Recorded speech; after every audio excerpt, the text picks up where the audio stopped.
All right, Idaho's one of the most wide open states when it comes to gun ownership and possession as well. Least regulated state, remember? No license or permit required. You have to be over the age of 18. That's it. But even if you are not over the age of 18, you only need a note from your parents to own or possess a gun. Meanwhile, just across the border in the 541, Oregon's gun laws are about to get a bit stricter. By a narrow margin, 50.7%, Oregonians passed Measure 114 back in November. 50.7%.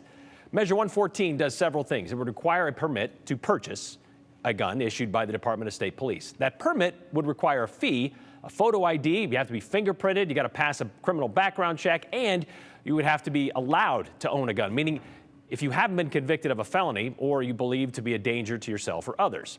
The law also includes a ban on gun magazines that hold more than 10 rounds.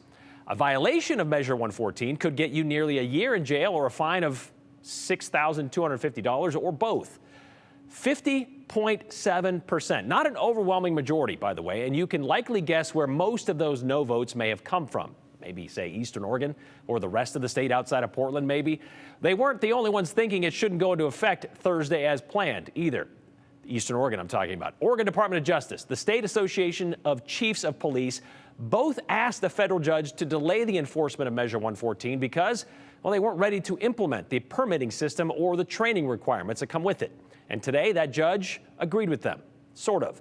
There will be a 30-day delay in the permit to purchase part, but the high capacity ban, that will go into effect beginning on Thursday. There were also 4 lawsuits filed against this law saying it would violate the Second Amendment. And sheriffs in at least 3 Oregon counties, well, they vowed to not enforce it at all. Even Malheur County Sheriff Brian Wolf last week called it unconstitutional and impractical.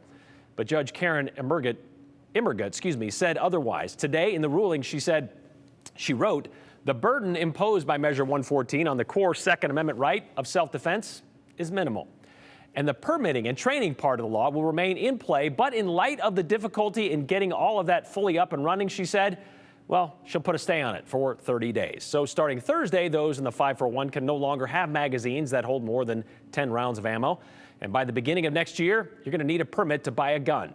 As for whether the county sheriffs of Eastern Oregon will enforce this new law, the 3 that border Idaho and the one that is in the mix, well, we know Baker County Sheriff Travis Ash said they will not focus investigations on magazine capacity issues. That's what he said.